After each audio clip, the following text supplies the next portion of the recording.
네, 안녕하셨습니까. 김 선생이 우리 역사 이야기를 진행하는 김효입니다.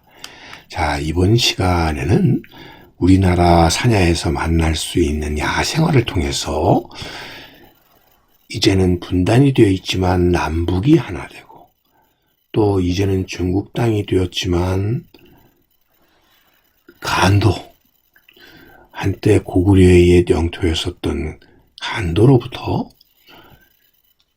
대마도에 이르는 지역에서 피어나는 이 꽃들이 단순하게 이제는 나라를 달리하고 민족을 달리할 수 있을지 모르지만 하나로 이어진 생태였다고 하는 사실을 한번 이 사진을 통해서 서로 이야기 나눠보도록 하겠습니다. 자, 두만강 건너 일찍이 고구려의 수도였었던 집안. 자, 이 집안가에서 만날 수 있는 태왕릉. 이 지금은 많이 무너져 내린 이 태왕릉, 저 멀리 지금 굴뚝이 보이는 연기가 피어오르는 곳이 바로 지금 북한 땅 마안포입니다. 자, 지금은 중국 땅이 된 이곳에 한여름은 늘 잊지 않고 이 털기린초가 피어나고 있습니다. 우리나라 산하에서도 쉽게 만날 수 있는 이 털기린초를 통해서 결국 지금은 다른 나라가 됐을지언정 하나의 생태로, 하나의 역사로 이어지는 것이 아닐까, 이 고구려의 역사가 아닐까 하는 생각을 해보게 되었었던 바로 이 털기린초입니다. 뿐만 아니라 이 경기도 서해안에 대청도라고 하는 이름을 담고 있는 대청부채, 바로 이 붓꽃도 결국 경기도 옹진군에서만 피는 게 아니라 중국 몽골에서도 서식하고 있는 이 대청부채를 통해서도 결국 이 생태적으로는 하나로 다 이어져 우리의 역사와 함께한 들꽃이 아닌가 싶어요. 자, 여러분들 선구자라는 노래에서 불러주셨던 일성정과 해란강. 자, 저 멀리 해란강이 흐르고 있는 곳이 지금은 조선족 자치주의, 주도에 해당되는 연길이 되겠습니다. 바로 연길을 내려다보고 있는 바로 일성정. 이 소나무가 우리 민족의 상징이라는 것을 반증이라도 하시지, 늘 푸른 이 소나무의 기상이 우리 민족을 이제까지 이어져오게 하는, 가일차게 이어져오게 하는 하나의 기운이 아니었을까 하는 것을 느껴봤었던 감격스러운 순간이었죠. 자, 바로 이 풍광을 위해서 한때 수많은 우리나라 사람들이 백두산을 한여름에는 찾아가지 않았을까 싶습니다. 자, 저 멀리 비룡폭포가 배경으로 있는 곳에 피어났던 이 두메 양귀비, 대단히 이국적인 이름을 갖고 있는 또 그런 모습인 두메 양귀비의 두메라는 말이 이 백두산이 화산 폭발 이후에 결국 다른 우리의 생태와는 격리되어서 이렇게 이국적인 생태를 이루어내게 되었던 것이죠. 그래서 붙여진 접두어 두메. 자, 백두산은 화산 폭발이 이루어지고 난 뒤에 하얀색의 부석들이 덮여지게 되어 머리 부분이 흰 모습을 띠고 있다고 해서 붙여진 백두산. 이 화산의 폭발의 현상은 지금의 한라산이나 울릉도나 독도도 똑같은 열점 화산이라고 하는 이런 똑같은 화산의 형성에 의해서 이루어졌고, 그러다 보니까 그 섬들도 결국 다른 지역과 구별될 수 있는 독특한 생태를 갖게 되는 계기가 되었던 것이죠. 자, 리순 감옥가에 피어있는 접시꽃. 한여름 만개에 있는 접시꽃은 우리에게 도종환의 시 접시꽃 당신을 생각하게 하고요. 당신 곁에 영원히 있겠다고 했었던 바로 그 시귀처럼 우리 민족에 있어서 정말 훌륭한 지도자였었던 안중근을 생각하게 하는 바로 그 접시꽃이죠. 안타깝게도 리순 감옥 너머 그 어딘가에 묻혀있을 그의 유해를 아직도 찾지 못해서 여전히 애타게 찾고 있는 바로 그 당신, 그 접시꽃. 지금도 그 리순 감옥가에 피어 있었던 접시꽃이 기억되는 이유입니다. 남북이 분단된 상황 속에서도 이를 이어가고 이를 그리워하고 있는 바로 금강산에서 채취되어 이름이 붙여졌다는 금강초록. 늘 변경의 의미요. 그렇기 때문에 더욱 아름다움. 자, 이른 봄에 가장 먼저 피는 제비꽃 중에 하나가 바로 외제비꽃이죠. 작다는 의미의 외라고 하는 접두어가 붙여지기도 했었습니다만 또 한편으로는 살고지다를 건너 쳐들어왔었던 왜군들을 목격했었던 또 제비꽃이 외제비꽃이기도 했었죠. 한편으로는 그 살고지다리를 건너 남한산성으로 피신했었을 때의 그 인조의 일행을 위로했었던 꽃이 또한 이 들국화라고 이름 지어 흔히 불려지는 쑥부쟁이가 아닐까 싶습니다. 오늘도 그 쑥부쟁이는 산성가에 피어나 병자호란의 그 쓰라림을 위로해주고 있습니다.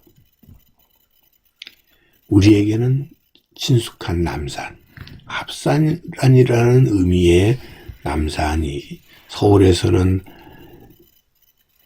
시민들의 중요한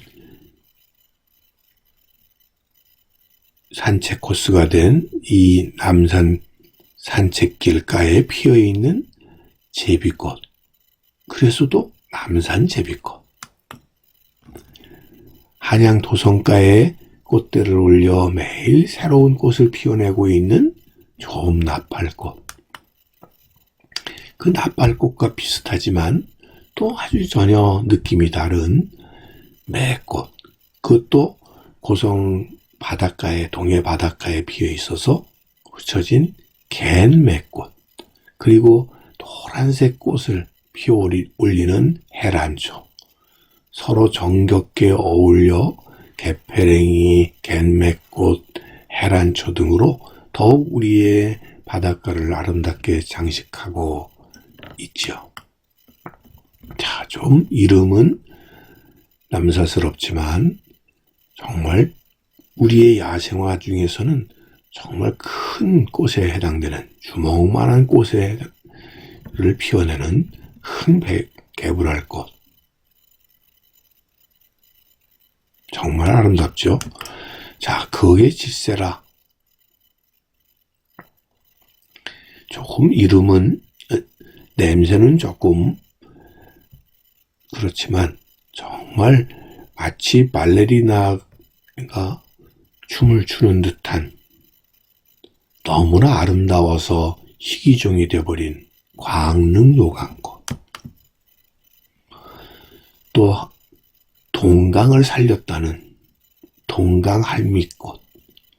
우리가 알고 있었던 고개를 숙인 할미꽃과는 다르게 꼿꼿하게 그의 아름다움을 드러내고 있는 동강가에 핀 동강할미꽃. 자, 주황산 계곡의 높은 바위 틈에서 그래서 가는 길을 멈추게 만드는 정말 아름다운 둥근잎 꽁해비름. 이제는 복원된 모습으로밖에 볼 수 없을 정도로 아름다운 우리의 사냐를 장식해주는 곳이 아닌가 싶습니다. 자, 섬 속의 섬에서 만날 수 있는 이른 봄을 장식해주는 산자고라든지, 또 늦가을 솔잎처럼 생긴 잎을 갖고 있는 날이라고 해서 붙여진 솔나리의 이 핑크빛, 그런가 하면 경주 양동마을에 우리의 토종 벚나무인 산벚나무가 잘 어울리는 이유도 바로 우리 것이기 때문이겠죠. 일찍이 울릉도를 정벌하러 나갔던 이사부 장군을 마중해서 쓸 바닷가에 피는 국화, 해국화, 삼척의 자랑, 주암. 자, 그렇게 도착했던 울릉도가 먼 바다의 외딴 섬이 되다 보니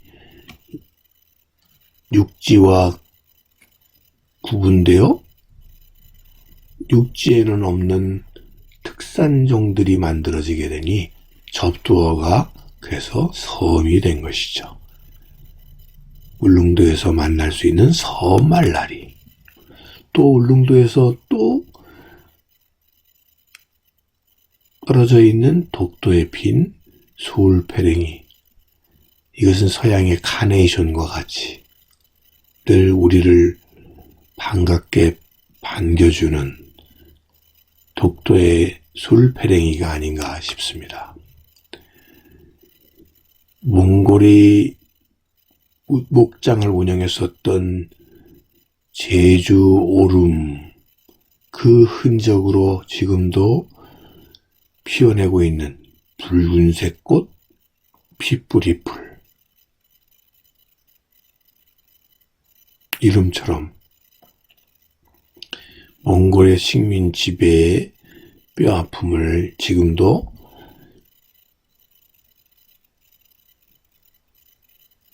이 꽃은 우리에게 전해주고 있는 게 아닌가 싶습니다. 자, 겨울을 잊은 듯 한겨울에서도 이렇게 가을꽃이 피어나고 있는 제주의 섭지고지, 또 이른 봄을 알려주는 첫 번째 꽃인 수선화, 일찍이 이 제주 대정에 유배를 갔었던 주사가 그토록 사랑했었던 수선화는 지금도 이른 봄에 봄을 가장 먼저 마중하고 있죠. 자, 이렇게 이국적인 꽃들을 만날 수 있는 제주, 삼방산 자락의 분주란. 자, 무궁화하게 되면 이건 멕시코 원산의 꽃으로만 아는데, 한여름에 제주 토끼섬 일대에서 만날 수 있는 노란 무궁화 황근, 우리의 토종 무궁화 황근, 또 삼방산 일대 용머리 해안에서 만날 수 있는 노란 꽃의 손바닥 선인장. 그런가 하면 우리나라 전라도 산사마다 피어나고 있는 이 꽃을 대마도 바닷가에서도 만날 수 있으니 그의 감격을 통해서 결국 생태는 문화적으로 하나의 길로 서로 소통하고 있다는 것을 절절히 느끼면서 결국 삼천리 화려강산은 이러한 꽃들과 함께 이어져 온 우리의 역사로부터 오늘에 이르고 있다 하는 생각을 해보게 됩니다. 오늘은 한반도에서 만날 수 있는 바로 이 들꽃들을 통해서 우리의 삼천리 금수강산을 한번 되새겨 봤습니다. 이제까지 이야기는 꽃밭을 가꾸는 김 선생이 전해드렸습니다.